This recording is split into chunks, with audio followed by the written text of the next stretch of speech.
Hello Marys! What's up nerds? It's me again Ronan and welcome back to my channel!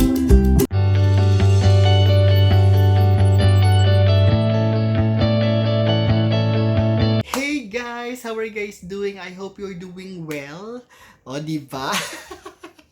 Ano bang update sa akin lately? Last week pumunta dito yung family ko from Mindanao. So, nagpunta sila dito sa Manila. So, we were able to bond together. So, nakasama ko sila, mga pamangkins, my mom, my brother-in-law. Nandito sila. So, we stayed in a Airbnb. Ganyan, para magkakasama-sama kami. So, sobrang saya kasi first time ko yung mga pamangkin na i-tour sila around, nakapunta sila sa BGC or kung ano-ano man, nakapag-malling and all, ganyan. Sobrang saya yung experience and I think they're coming back soon, so exciting. Excited ako para doon. Excited ako sa mga mangyayari, ganyan. Anyway, yun lang naman, wala namang sobrang major talaga. We were able to upload a video last time na we talked about depression, ganyan. Natuwa naman ako guys kasi kahit papano nag-respond kayo, I received some messages regarding about it. Pero guys, ano ko lang ha, lilinawin ko lang what I talked about dun sa video. Surface lang yun. So mga introductory, mga ano lang yun. There's a lot more about the depression topic. So, may malalim pa ng mga explanations. But, as I have said, I'm not an expert about this stuff. Interest ko lang to. Nag-i-enjoy akong basahin. Nag-i-enjoy akong pag-aralan siya. Kasi nga, since I have a psychology degree, yun talaga yung parang interest ko noon pa. Though hindi naman ako nag-pursue. It so happened din na tinamaan ako ng anxiety. So parang, sige nga, karirin na lang natin ito. But still, I don't consider myself as an expert. So if you have any more questions about your own talaga na condition, I would suggest na magpa-check para at least mas magbigyan kayo ng tamang explanation based dun sa history ninyo, sa kung ano talaga yung condition ninyo. Kasi para at least maano talaga siya, mahimay-himay ng maayos. 'Di ba? Okay, so guys, for today's video, medyo triggering siya. Naisip ko lang kasi I've talked to a friend of mine and I think na-suggest niya to. Kasi I talked about depressions, di ba? Last video and then napanood niya and then na-suggest niya to na why don't you talk about this? Iko, oo nga no, bakit hindi? Kasi talagang nangyayari ito. Meron talagang mga instances na nangyayari ito. For today's video, guys, we are going to talk about self-harm. Okay, so I don't want this to be a trigger, no, for some. So, kung sa tingin nyo is triggering yung topic na to, skip nyo na. Skip nyo na. Nood na lang kayo ng ibang mga videos ko from the past. But, kung hindi naman masyadong triggering sa inyo at kaya nyong sabayan ako dito sa video na to, sige, let's do it. Okay? Okay, ano ba yung mga sinasabi nilang self-harm? Self-harm kasi guys, hindi lang siya nagpa-pertain doon sa suicide. No? Kasi nga, di ba, may suicidal attempt, may suicide, may self-harm. So, of course, suicide is part of self-harm kasi sinasaktan mo yung sarili mo. But then, ang suicide kasi, yun na yung pinaka-bottom. What's next after that? Wala na, di ba? So, it's a different topic. This time, let's just focus on self-harm itself. So, ano ba yung mga sinasabi nilang self-harm? So, sabi nila, ito yung mga, self-mutilation, mga self-inflicted violence, self-abuse, ano pa ba, yung mga wrist cutting. Sometimes, no, with yung mga frustration natin, hindi natin alam na gumagawa na pala tayo ng self-harm. Pero hindi kasi natin siya naiisip. So, parang iniisip lang natin yan na parang release ko lang to. Parang ganyan. One way na matatawag na self-harm, yung pag nagagalit ka, tapos inuuntog mo yung sarili mo kasi galit na galit ka. Okay, so, sige, balik muna tayo. Rewind muna tayo. Sino ba yung mga normal na tinatamaan nito or yung mga gumagawa nito? Accordingly, doon sa mga nababasa ko, mostly mga younger generations. Maraming mga teenagers around early, yung mga teenagers din, merong mga early 20s to mid 20s ganyan. Sila kasi yung kalimitan na talagang pag frustrated, talagang hindi pa nila masyadong gamay yung sarili nila kung paano nila i-release yung frustrations nila. Hindi ito normally depressed, no? Yung mga gumagawa ng mga self-harm, not necessarily depressed. One of the reason na gumagawa sila might be depression, it might be anxiety, one of the reason are frustrations, one of the reason is talagang parang meron lang silang something na kailangan nilang i-release sa sobrang overwhelming na hindi nila release na hindi nila kung ito lang yung way na parang nakikita nila na para ma-release nila yung frustration na yun or yung something na kinikrave nila na release. The thing about self-harm kasi guys is panandalian lang siya. Hindi siya talaga yung talagang pag nagawa mo na siya, okay ka na. Kasi yung para siyang cycle. Siyempre after doon na ginawa mo parang may something na shame dun sa ginawa mo kasi sinaktan mo yung sarili mo. And then later on magbi-build up na naman yung frustration, magbi-build up na naman yung issue. And then, kailangan mo na naman ulit mag-release. So, parang cycle lang siya. So, kailangan mo talaga siyang i-treat. Kailangan mo talaga siyang pagtuunan ng pansin para hindi na siya maulit-ulit. So, mostly, as I've said earlier, kalimitan mga younger generations yung mga tinatamaan nito. No? So, pero hindi naman ito limited lang dun sa mga younger generations. It could be kahit na hindi ka na bata, kahit hindi ka na like, nasa in your 30s or your 40s, depende dun sa experiences na nangyayari sa atin everyday, no? So, it could happen as well. So, parang ganon. Ayun, so as I've said earlier, aside dun sa mga violence talaga na ginagawa ng mga nagsiself-harm, there are things na talagang nagagawa natin because of frustration na hindi natin alam na nagsi-self-harm na pala tayo. For example, di ba, there are times na may mga tao na pag galit na galit sila, sobrang galit nila, sinasapak nila yung wall. Di ba? Sinasapak nila yung wall, inuuntog nila yung ulo nila, sinasampal nila yung sarili nila. That is self-abuse. And that is part of self-harm. Yun. So, kung every time na nagagalit ka, every time na frustrated ka, every time na na-overwhelm ka dun sa emotions mo, tapos yun yung parang release mo, hindi siya maganda. Hindi siya maganda kasi parang sinasaktan mo yung sarili mo. So, nagre-resolve ka on self-harm.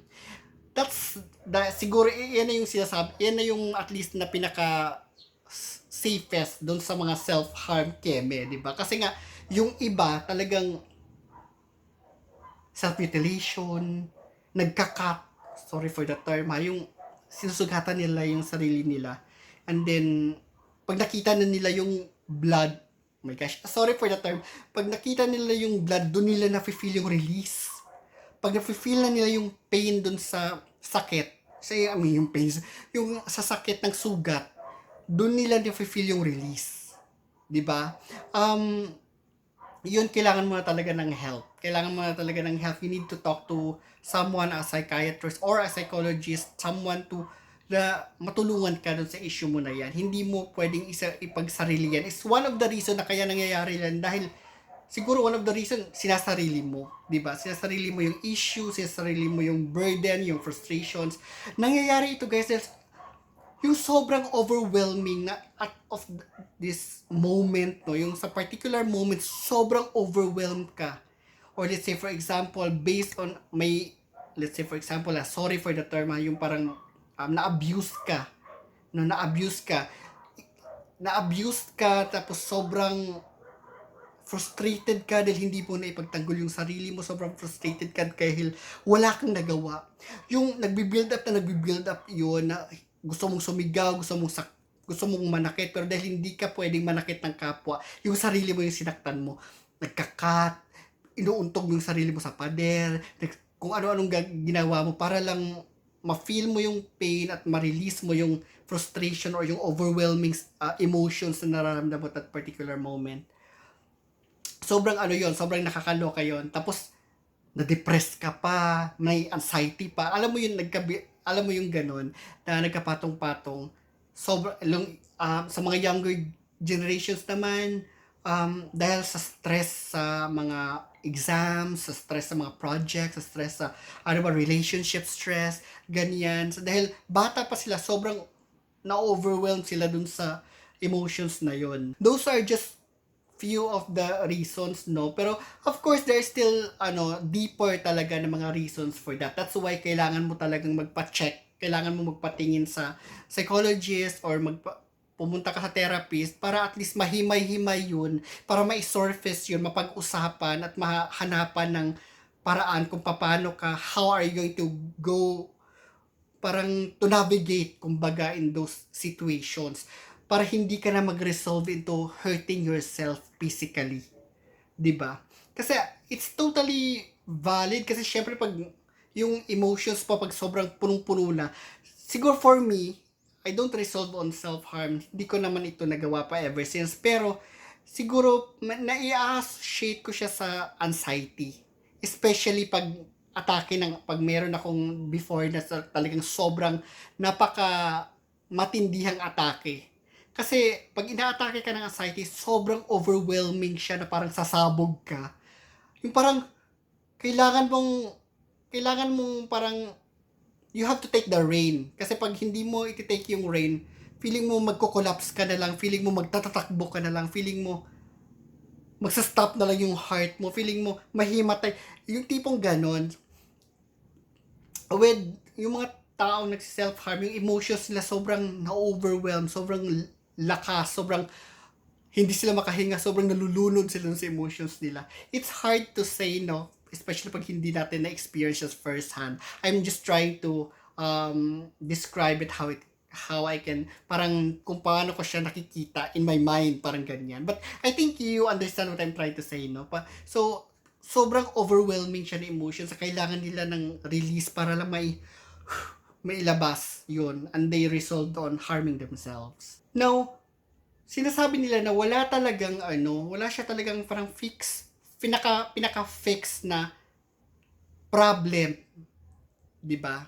Wala siyang pinaka-fix kasi nag-iiba-iba siya in every people kasi magkaiba naman tayo, 'di ba? As an individual, iba-iba tayo ng coping mechanisms, iba-iba tayo ng, let's say for example, sa akin overwhelming na pala yung situations na yun, pero sa iyo o sa iba hindi pala.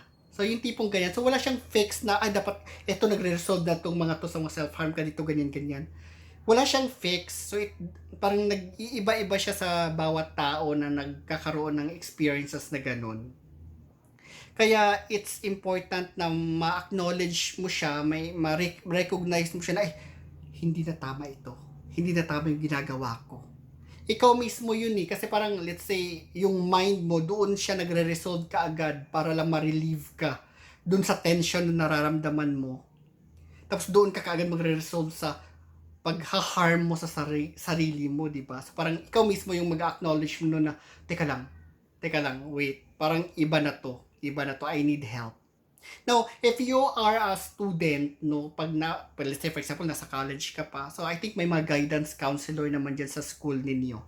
Take advantage of that. I know may mga guidance counselor dyan kasi nung college ako, na-assign sa counseling branch ng psychology kasi mayroong mga OJT yan, di ba? So sa counseling side ng OJT, sa counseling branch pala ng OJT namin, na-assign ako doon sa mga criminology student in the school doon sa province. So, na-assign ako doon sa criminology students. So, yun. We just have to talk and ganyan. I'm sure may mga, of course, yung colleges, di ba may mga psychology department naman yan. I'm sure may mga counselor dyan that are equipped to assess you. Then, sila yung magsasabi sa'yo, no, sige, I think you should talk to a therapist. Ganyan. to help you out with these issues of yours. Ganyan. So take advantage nyo yan, guys. If you're a student and then nafe-feel nyo yan, na-overwhelm kayo masyado, and then yung isip nyo nagre-resolve into harming yourselves para to release lang the tension, tapos na-acknowledge nyo, ay, parang hindi na tama. Yeah, lapit kayo sa mga counselor ninyo.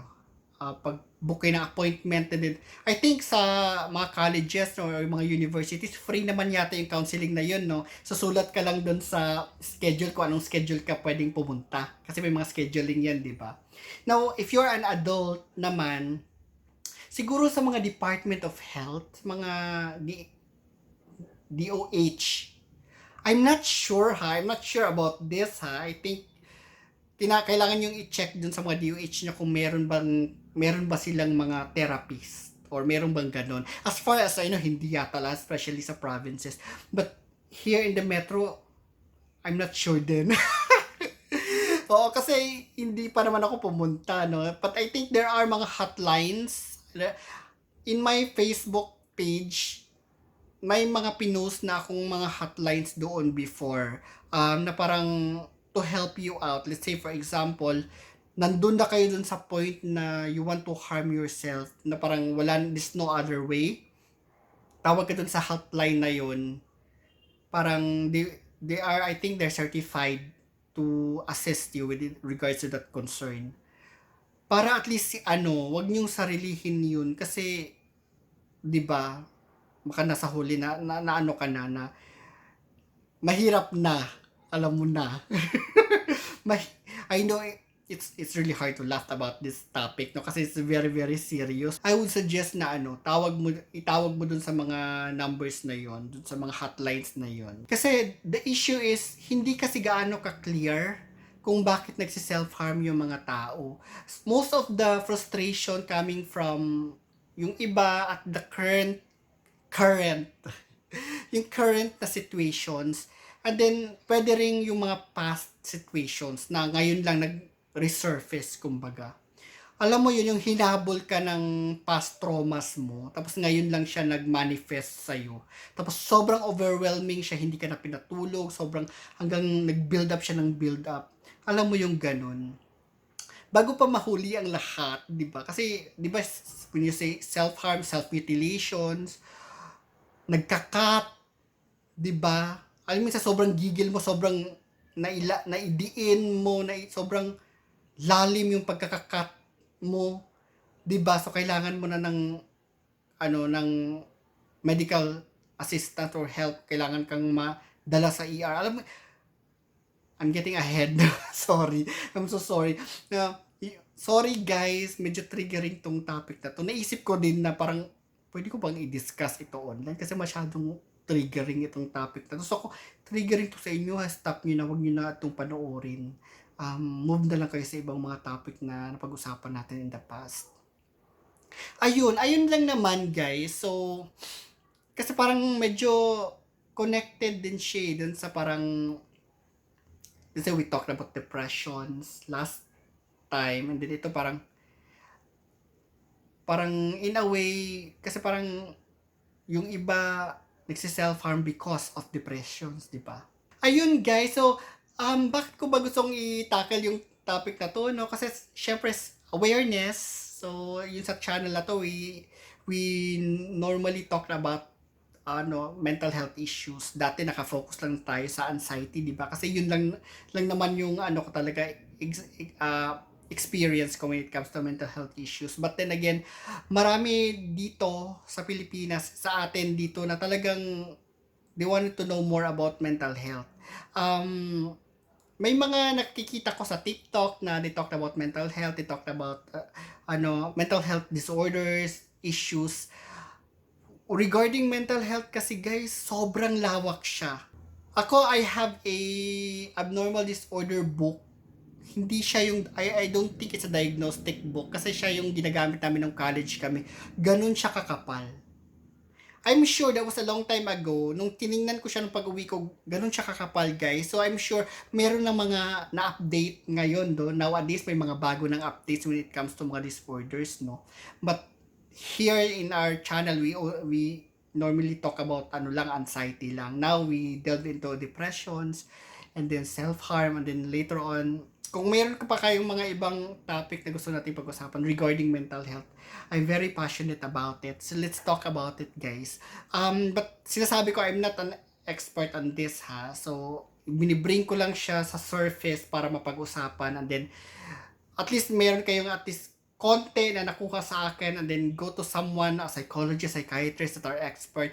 Kung meron bang nanonood ngayon, comment kayo doon sa description box para mas pa-enlighten pa yung topic na ito. Correct me also if I'm wrong doon sa mga sinasabi ko. Thank you so much dun sa mga nanonood, tsaka dun sa mga nagme-message. Ang init, grabe. Ang init, no, parang akala ko tag-ulan na, pero hindi pa rin pala. Thank you. Sana may mga nakuha kayo, guys, sa channel natin. And then, share niyo dun sa mga friends niyo na nagkakaroon ng anxiety issues. Let's help each other out, no, to bring this topic or mental health issues topic into the surface para mapag-usapan siya talaga. At nang maging aware ang lahat na nangyayari tong ganito. 'Di ba? Guys, thank you ha. I'll do my best na masundan kaagad yung mga videos natin. Tuloy-tuloy lang ito. And then, let me know as well kung ano pang mga mental health issues topic na pwede natin pag-usapan din. Ayun lang naman. Thank you. And please subscribe to the channel and then share nyo. Okay ba? Thank you.